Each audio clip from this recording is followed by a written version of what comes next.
안녕하세요. 오늘 저희가 좀 깊게 파고들어 볼 주제는 바로 느려진 스마트폰입니다. 네, 안녕하세요. 혹시 내 폰 요즘 왜 이렇게 버벅거리지? 앱 실행하는데 왜 이렇게 오래 걸려? 배터리도 예전 같지 않아. 이런 답답함 느껴보신 적 있으시죠? 아, 그럼요. 아마 많은 분들이 공감하실 거예요. 네, 저희가 본 자료, 특히 이제 시니어 분들을 위한 유튜브 가이드 같은 걸 보니까 이런 문제 때문에 아직 쓸만한 폰인데도 그냥 비싼 새 폰으로 바꾸시는 경우가 정말 많다고 하더라고요. 맞아요. 그게 참 안타까운 부분이죠. 근데 이 자료에서는요, 전혀 그럴 필요가 없다고 딱 잘라 말합니다. 네, 그렇죠. 몇 가지 간단한 조치만으로도 충분히 개선될 수 있거든요. 그래서 오늘은 이 자료를 바탕으로 뭐 복잡한 기술 이런 거 말고요. 정말 몇 번 터치하는 것만으로 스마트폰을 다시 좀 빠르게 만드는 방법들, 그거 자세히 살펴보려고 합니다. 좋습니다. 핵심은 스마트폰 최적화라고 할 수 있겠네요. 네, 맞아요. 최적화. 우리 눈에 잘 안 보이는 문제점들을 하나씩 해결해 나가는 거죠. 특히 시니어분들도 쉽게 따라할 수 있다고 하니까요. 부담 없이 들어보시면 좋을 것 같습니다. 뭐 시작부터 겁먹을 필요 전혀 없어요. 네, 아주 좋은 접근입니다. 자료에서도 스마트폰의 피로라는 비유를 쓰던데 저는 이게 참 적절하다고 봐요. 아, 필요요? 네, 스마트폰도 기계지만 쉬지 않고 계속 켜놓고 쓰면 당연히 지치죠. 성능이 떨어질 수밖에 없어요. 하긴 그렇죠. 아침부터 밤까지 뭐 자는 동안에도 계속 켜져 있으니까요. 맞습니다. 알림 받고 업데이트 확인하고 백그라운드에서 계속 뭔가를 하거든요. 이 누적된 피로를 제때 풀어주지 않으면 속도가 느려지고 또 배터리 소모도 빨라지고 이건 어찌 보면 당연한 결과예요. 네. 스마트폰 피로. 확 와닿네요. 그럼 이 피로를 푸는 첫 번째 단계 뭘까요? 일단 가장 기본적인 것부터 시작해야 하는데요. 네. 많은 분들이 앱 쓰다가 그냥 뒤로 가기 버튼 누르면 앱이 완전히 꺼진다고 생각하시잖아요. 네, 저도 그런데요. 근데 자료를 보면 이게 사실이 아니라고 딱 지적해요. 큰 오해라는 거죠. 아, 정말요? 그럼 꺼진 게 아니면 뭐죠? 그건 마치 TV 채널 돌리는 거랑 비슷하다고 보시면 돼요. 다른 채널로 바꾸면 이전 채널 화면은 사라지지만 방송이 멈춘 건 아니잖아요. 아, 네네. 마찬가지로 예를 들어 네이버 앱 보다가 유튜브 앱으로 넘어가면 네이버 앱은 화면에선 안 보이지만 뒤에서는 계속 대기 상태로 남아있을 수 있다는 거예요. 완전히 종료된 게 아니라 잠시 비활성화된 상태인 거죠. 비활성화 상태. 네, 이런 비활성 앱들이 하나 둘 쌓이면 스마트폰의 작업 기억 공간, 그러니까 메모리를 계속 차지하게 됩니다. 아, 그렇군요. 그냥 화면에서 안 보인다고 다 끝난 게 아니었네요. 메모리를 계속 쓰고 있었다니. 맞습니다. 그럼 이 앱들을 확실하게 완전히 끄려면 어떻게 해야 하는 건가요? 방법은 아주 간단합니다. 대부분 스마트폰 화면 왼쪽 하단에요. 기종마다 좀 다를 순 있지만 줄 3개 모양 아이콘 있죠? 아, 네네. 그 최근 실행의 버튼이요. 네, 맞아요. 그거요. 그걸 딱 눌러보세요. 그러면 방금까지 사용했던 앱들이 카드처럼 쭉 나올 겁니다. 네, 나오죠. 거기서 그러니까 피서 없는 앱 카드를 위로 셋 밀어 올리면 하나씩 끌 수 있고요. 아, 위로 쓱. 네. 아니면 화면 아래쪽에 보면 모두 닫기라는 버튼이 있을 거예요. 그걸 누르면 그냥 한 번에 싹 다 정리됩니다. 오, 모두 닫기. 편하네요. 그렇죠. 자료에서도 생각날 때마다 아니면 잠자기 전에 한 번씩 이렇게 정리해주는 습관을 들이면 좋다고 권장하더라고요. 네. 위로 쓱 밀거나 아니면 모두 닫기. 아주 간단하고 직관적이네요. 이렇게 안 쓰는 앱들만 잘 닫아줘도 스마트폰 부담이 좀 줄겠어요. 그럼요. 불필요하게 메모리를 차지하고 있던 앱들을 정리해주면 그만큼 자원을 확보할 수 있잖아요. 네네. 그럼 현재 사용하는 앱이나 시스템 운영에 그 자원을 더 쓸 수 있으니까 당연히 반응 속도도 빨라지고 배터리 소모도 줄어드는 효과를 기대할 수 있는 거죠. 이게 바로 스마트폰 피로 회복의 첫걸음이군요. 네, 가장 기본적이면서도 아주 중요한 단계입니다. 좋습니다. 첫 단추는 잘 깬 것 같고요. 그런데 이게 끝이 아니라고 들었어요. 모두 닫기 눌러서 방금 목록 싹 비웠는데도 여전히 우리 눈에 안 보이는 곳에서 실행 중인 앱들이 있다고요? 정확하게 보셨습니다. 이게 바로 자료에서 말하는 백그라운드 실행 앱들인가요? 네, 맞습니다. 모두 닫기는 사용자가 직접 실행했던 앱 기록, 그걸 지우는 것에 가깝다고 보시면 돼요. 아, 내가 켰던 것만요. 그렇죠. 근데 스마트폰 운영체제나 다른 앱들이 필요에 의해서 백그라운드에서 돌리는 프로세스나 서비스들 있잖아요. 네. 그런 것들은 계속 남아있을 수 있어요. 예를 들면 어떤 게 있을까요? 예를 들어 카톡 같은 메신저 앱이 새 메시지 받으려고 계속 대기하고 있다거나 아니면 음악 앱이 백그라운드에서 노래 틀어주는 경우 같은 거예요. 네네. 근데 문제는 우리가 전혀 인지하지 못하는 사실은 지금 필요 없는 앱들까지 백그라운드에서 계속 돌아가면서 자원을 소모하는 경우가 많다는 거죠. 아, 그게 문제군요. 네, 이 가이드에서는 바로 이런 앱들이 스마트폰 성능 저하, 그리고 배터리 빨리 닳게 만드는 숨은 주범일 수 있다. 이렇게 지목하고 있습니다. 숨어있는 주범이라니. 이거 좀 찾아내야겠는데요. 그럼 이 숨어있는 앱들은 어떻게 찾아서 관리하죠? 아까 말씀드린 그 줄세기 아이콘 있죠. 네. 최근 실행 앱 버튼. 네. 그걸 다시 눌러보세요. 그러면 앱 카드들 나오는 화면 상단을 좀 자세히 보시면요. 작은 글씨로 몇 개 앱 활성 상태 뭐 이런 비슷한 문구가 보일 거예요. 아, 네. 본 것 같아요. 바로 거기를 딱 눌러보세요. 그러면 현재 백그라운드에서 몰래 실행 중인 앱들 목록이랑 각각 얼마나 오랫동안 실행됐는지 시간까지 나옵니다. 시간까지요? 네. 자료에 나온 예시 보니까 유튜브 앱은 3시간, 심지어 통신사 고객센터 앱 있잖아요. KT면 마이KT? 그건 무려 43시간 동안이나 백그라운드에서 계속 실행 중이었다고 나오더라고요. 헉, 43시간이요? 거의 이틀 내내네요. 그렇죠. 지금 듣고 계신 분들도 보인폰 한번 확인해 보시면 아마 깜짝 놀라실 수도 있어요. 어떤 앱들이 얼마나 오래 깨어 있는지. 이야, 이거 확인해 봐야겠네요.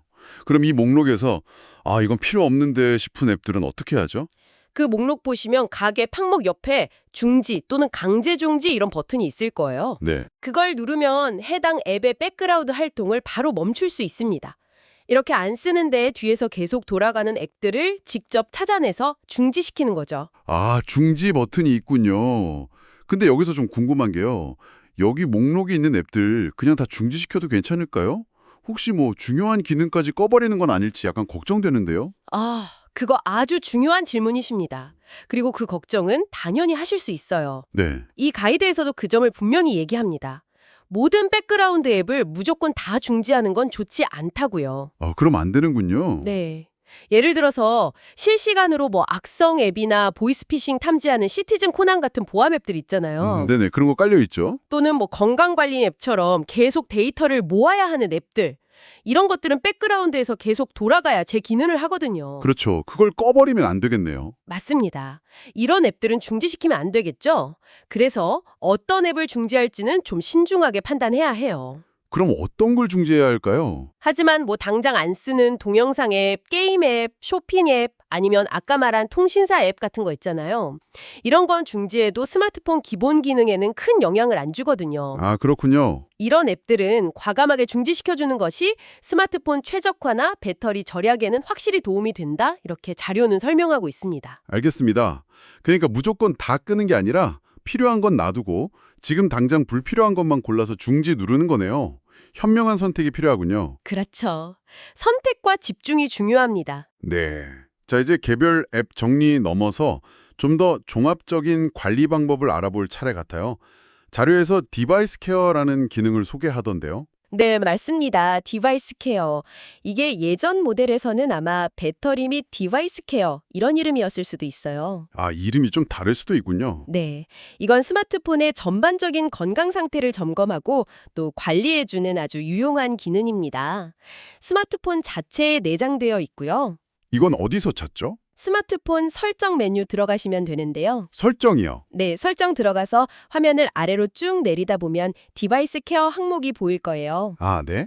혹시 설정 아이콘 자체를 못 찾으시겠다면 화면 맨 위에 시계 나오는 부분 있죠? 거기를 손가락으로 쭉 아래로 쓸어 내리면 작은 톱니바퀴 모양 아이콘이 나올 거예요. 아, 그 상태 표시줄 내렸을 때 나오는 거요? 네, 맞아요. 그거 누르셔도 설정으로 바로 들어갑니다. 그렇군요.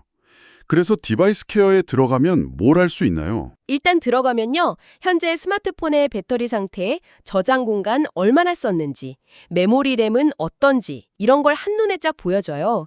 그리고 종합적인 상태 평가도 해주고요. 상태평가요? 예를 들면요. 뭐 좋아요라던가 아니면 100점 만점에 95점 뭐 이런 식으로요. 오, 점수까지. 네. 그리고 거기서 제일 중요한 버튼이 바로 지금 최적화 버튼입니다. 지금 최적화? 네. 이 버튼을 딱 누르면 스마트폰이 알아서 뭐 비정상적으로 배터리를 많이 쓴 앱은 없는지, 앱 충돌 기록은 없는지, 불필요하게 메모리를 많이 차지하는 건 없는지, 혹시 악성 앱은 없는지, 너무 알림이 자주 오는 앱은 없는지, 이런 것들을 자기가 알아서 쫙 스캔하고 정리해주는 최적화 작업을 진행합니다. 와, 이건 뭐 거의 스마트폰 주치의가 알아서 진단하고 처방까지 해주는 느낌인데요. 그렇죠. 딱 그런 느낌입니다. 최적화가 끝나면 어떻게 바뀌나요? 작업이 다 끝나면 모든 항목을 최적화했어요. 뭐 이런 메시지가 뜨면서 상태 평가가 완벽해요. 또는 100점 이렇게 바뀔 거예요. 완벽해요. 네. 사용자는 그냥 이 버튼 하나만 눌러주면 되는 거죠. 복잡하게 생각할 필요 없이요. 좋네요. 얼마나 자주 해주는 게 좋을까요? 이 가이드에서는 적어도 하루에 한 번 정도는 디바이스 케어 들어가서 지금 최적화 눌러주고 완벽해요 상태를 유지하는 게 좋다고 권장하더라고요. 하루 한 번. 네, 지금 한번 직접 해보셔서 그 완벽해요라는 기분 좋은 메시지 확인해 보시는 것도 좋을 것 같습니다. 네, 저도 이따 꼭 해봐야겠어요. 완벽해요라니 기분 좋을 것 같네요. 근데 솔직히 말해서요. 매일 이렇게 디바이스 케어 찾아 들어가서 버튼 누르는 거 이것도 좀 잊어버리기 쉽고 약간 귀찮을 수도 있을 것 같아요. 그렇죠. 사람이 매일 기억하고 챙기기가 쉽진 않죠. 혹시 이것마저도 좀 자동으로 처리할 방법? 이런 건 없을까요? 아, 당연히 있습니다. 이 가이드가 정말 친절한 게 그런 마음까지 딱 읽어서 해결책을 제시해주고 있어요. 오, 뭔가요? 바로 자동으로 다시 시작 기능을 활용하는 겁니다. 자동으로 다시 시작. 재부팅 말씀이신가요? 네, 맞습니다. 재부팅이요. 사실 스마트폰을 그냥 완전히 껐다가 다시 켜는 것만으로도 시스템 내부에 쌓인 찌꺼기들이 싹 정리되고 메모리도 확보되고 상당히 최적화 효과가 있거든요. 아, 껐다 키는 것만으로도요? 네, 근데 한번 생각해 보세요. 마지막으로 휴대폰 전원 완전히 껐다 켠 게 언젠지 기억나세요? 기억이 잘 안 나는데요? 거의 없는 것 같은데요? 아마 대부분 그러실 거예요. 저도 그렇고요. 충전은 매일 하지만 재부팅은 정말 잘 안 하게 되잖아요. 맞아요. 배터리 없어서 꺼지지 않는 이상은. 그렇죠. 그래서 이 가이드에서는 적어도 일주일에 한 번은 의식적으로라도 재부팅하는 게 좋고 스마트폰 사용량이 좀 많다 싶으면 매일 재부팅하는 것도 좋은 습관이라고 말합니다. 매일요? 네. 그리고 이 귀찮은 과정을 자동화할 수 있도록 자동으로 다시 시작 기능을 설정해라 이렇게 권장하는 거죠. 자동으로 재부팅 되게 설정한다고요? 그건 또 어떻게 하는 거예요? 아까 들어갔던 그 디바이스 케어 화면 기억나시죠? 네. 거기서 화면을 조금만 더 아래로 내려가 보세요. 그러면 자동 최적화 뭐 이런 이름의 메뉴가 있을 겁니다. 자동 최적화? 네. 그걸 누르고 들어가면 자동으로 다시 시작이라는 옵션을 찾을 수 있어요. 이걸 켜주시면 됩니다. 아, 그걸 켜면 되는군요. 네. 그리고 세부 설정으로 들어가면 보통 2가지 정도 선택지가 나올 거예요. 하나는 필요시 자동 다시 시작. 이건 뭐냐면 스마트폰이 스스로 나 좀 느려진 것 같은데 하고 성능 저하를 감지하면 알아서 재부팅하는 방식이고요. 오, 똑똑하네요. 다른 하나는 예약 시간에 자동 다시 시작. 이건 사용자가 딱 정한 시간에 주기적으로 재부팅하도록 설정하는 거예요. 아, 시간을 정하는 거군요. 네. 가이드에서는 이 후자, 그러니까 매일 잠자는 시간대, 예를 들면 새벽 3시 이렇게 지정해서 설정해 두는 걸 추천합니다. 새벽 3시요? 네. 그렇게 해두면 우리가 쿨쿨 자는 사이에 휴대폰이 알아서 딱 재시작하면서 매일매일 최상의 컨디션을 유지하게 되는 거죠. 이야, 이거 정말 편리한 기능인데요. 매일 신경 안 써도 알아서 최적화가 되니까요. 그렇죠. 근데 잠깐만요. 혹시 자는 동안 재부팅되다가 중요한 전화나 알람 같은 거 놓치면 어떡하죠? 아니면 제가 새벽에 잠 안 자고 막 폰 쓰고 있는데 갑자기 확 꺼져버리는 건 아닐까요? 아, 그것도 좋은 질문입니다. 충분히 걱정하실 수 있죠. 네. 하지만 걱정 안 하셔도 됩니다. 자료에서도 이 부분에 대해서 안심하라고 딱 설명해주고 있어요. 아, 그래요? 네, 이 자동으로 다시 시작 기능이 아주 스마트하게 설계되어 있어서요. 다음 조건들이 모두 만족될 때만 작동해요. 조건이 있다고요? 네, 첫째, 화면이 꺼져 있을 때. 둘째, 휴대폰을 사용하고 있지 않을 때. 셋째, 배터리 잔량이 일정 수준 이상일 때, 보통 30% 정도. 넷째, 심카드 잠금이 해제된 상태일 때. 그러니까 뭐 핀번호 입력하고 그럴 필요 없는 상태일 때요. 아, 그럼 내가 쓰고 있거나 화면 켜져 있거나 배터리 없거나 뭐 잠금 상태면 안 꺼진다는 거네요. 정확합니다. 그러니까 사용자가 폰을 막 쓰고 있거나 중요한 상황에서는 절대 재시작되지 않으니까요. 안심하고 설정하셔도 됩니다. 와, 정말 세심하게 다 고려가 되어 있는 기능이네요. 그렇죠. 번거로움 없이 스마트폰 컨디션을 최상으로 유지하는 아주 현명한 방법이라고 할 수 있죠. 네, 이 정도면 정말 웬만한 최적화는 다 된 것 같은데요. 이제 마지막으로 이 가이드에서 특별히 좀 주의하라고 강조하는 점이 있다고 들었어요. 네, 맞습니다. 아주 중요한 주의사항인데요. 뭔가요? 우리가 보통 플레이스토어나 앱스토어 같은 데 가보면 메모리 정리, 배터리 절약, 휴대폰 속도 향상 이런 걸 내세우는 최적화 앱들이 엄청 많잖아요. 네, 맞아요. 엄청 많죠. 막 청소해주고 그런 거요. 네, 그런데 이 가이드에서는 이런 종류의 앱들은 가급적이면 설치하거나 사용하지 말라고 아주 강력하게 권고하고 있습니다. 왜요? 그런 앱들이 뭔가 더 전문적이고 효과가 더 좋을 것 같은데요. 겉보기에는 그럴 수 있죠. 근데 실제로는 그렇지 않은 경우가 많다고 해요. 어떤 문제가 있을 수 있나요? 우선 이런 앱들 중 일부는요, 사용자 동의 없이 몰래 개인정보를 수집한다거나 광고 서버로 전송하는 등 좀 보안 위험을 가지고 있을 수 있고요. 개인정보요? 네. 또 앱 자체를 실행하고 또 앱 안에 광고가 엄청 많이 뜨잖아요. 네, 광고 많죠. 그 광고를 표시하는 과정에서 오히려 스마트폰의 자원, 그러니까 메모리나 CPU를 더 많이 써서 성능을 떨어뜨리거나 배터리를 더 빨리 닳게 만드는 뭐랄까 주객전도 현상이 발생할 수도 있다는 거예요. 아니, 최적화하려고 깔았는데 더 느려지고 배터리가 더 단다고요? 네, 그런 경우가 의외로 많다고 합니다. 심지어 불필요하게 시스템 파일을 잘못 건드려서 오류를 유발하는 경우도 있고요. 이야, 이건 좀 심각한데요? 그렇죠. 그래서 혹시 지금 이런 종류의 앱을 설치해서 쓰고 계시다면 가급적이면 삭제를 하고 오늘 저희가 같이 살펴본 스마트폰 자체에 원래 들어있는 기능들 있잖아요. 디바이스 케어라던가 자동으로 다시 시작 같은 거. 이런 검증된 기능을 활용하는 것이 훨씬 안전하고 또 효과적이다. 이게 이 자료의 핵심적인 조언입니다. 그렇군요. 괜히 좋은 의도로 설치한 앱이 오히려 독이 될 수도 있다니 이거 정말 꼭 명심해야 할 점이네요. 네, 꼭 기억해 두시면 좋겠습니다. 자, 오늘 저희는 여러분께서 제공해 주신 이 소중한 자료를 바탕으로 느려 터진 스마트폰 때문에 속상했던 경험, 이제 좀 뒤로 하고 다시 쾌적한 사용 환경을 되찾는 몇 가지 구체적이고 아주 실용적인 방법들을 함께 알아봤습니다. 네, 정리해보면 크게 4가지였죠. 네. 첫째, 사용하지 않는 앱 확실히 닫기. 둘째, 눈에 보이지 않는 백그라운드 앱 관리하기. 셋째, 디바이스 케어로 종합 점검하기. 그리고 마지막으로 자동으로 다시 시작 설정으로 꾸준히 관리하기까지. 맞습니다. 이 4가지만 잘 실천하셔도 정말 스마트폰 속도가 눈에 띄게 빨라지고 배터리 사용 시간도 좀 늘어나는 걸 체감하실 수 있을 겁니다. 자료에서 봤듯이 생각보다 훨씬 간단하죠. 네, 정말 간단한 방법들입니다.